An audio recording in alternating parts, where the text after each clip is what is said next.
Radio to TF3. Radio to TF3. Radio to TF3. He was supposed to work 6 p.m. to 6 a.m. shift at Alamo on October 9th. And he went in after giving Brodi a bath. And he left the house. And he had plans of just kind of napping in his car because it was going to be a late shift and there's not a lot going on. And he pulled out the driveway and he forgot his pillow. And he had this little neck pillow. It was actually mine. It was a pink little neck pillow. And he wanted it, so he came back and got it. And I was still rocking Brodi to sleep. And he walked in and he looked at me and Brodi and he kissed us. And then he took a few steps back towards the door and he turned around and looked at me and blew me a kiss, and I acted like I called it. And that was the last time I saw him. He left and went to work, and I got Brodi put down for the night, and we laid down for bed. And then I woke up to the most horrific call you can imagine. So we all rushed. I know they got a phone call about the same time, and we were all rushing, trying to get there to the hospital because we didn't know anything. So I got there. My parents dropped me off at the door. Brodi was in the car. He was, like I said, he was 5 months old. And I ran inside, and that was when I saw them sitting there in this empty little bay in the emergency room. And that was when they told me that he was gone. And our whole world just stopped. It hasn't started since.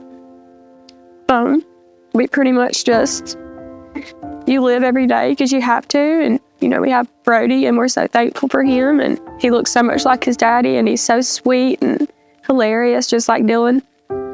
But our lives are pretty much just black and white, no color. It feels like you have a rain cloud over you every day. Even in the joy and the happy moments, like Christmas and birthdays, there's still this dark cloud hanging over you. It's really unimaginable. The pain is unbearable most days, but like I said, we don't get to stop. We have Brodi, and he deserves to live. So we do the best we can for him. We're also so thankful for the concern of police survivors. She received a phone call from Roger Parker, and he pretty much went over. At the time, I wasn't in a really good place to talk because I didn't even know what was up, but my mom took the phone call, and he walked her through everything that I needed to go through and sign up for so that I could get on their, in their little program and their list and stuff. So I signed up for everything that I could, anything to do with C.O.P.S or any kind of benefits that we were entitled to because of the line of duty death, anything like that. Roger Parker walked us through and helped us get signed up for everything. And we got the call that night, and the very next day, when we were home, Roger and different members of the organization was right there. I wish there was a way that we could make C.O.P.S known before you're a part of that family you don't want to be a part of, but because it's such a good thing. It would be so amazing for people that haven't lost a lot of, anybody in the line of duty to be a part of C.O.P.S. It's just such an amazing thing.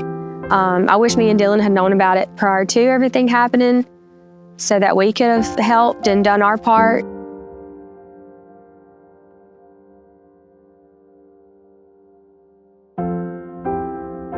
You've heard Dylan's story. This is part of the reason why we do the memorial ride every year.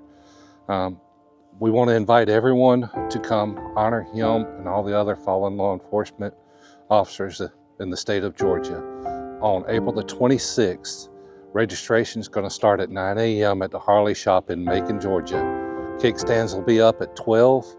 It'll be over a 60-mile escorted ride ending at the North Peach Park in Byron, where we'll continue our festivities. So please come join us and help us honor all of our law enforcement who gave the ultimate sacrifice and supporting C.O.P.S. Today we kneel for his family, friends, his brothers and sisters that work with him. Tomorrow we stand for him. Radio to all units, show TF3 10-7, 1042. Rest easy, we have the watch from here.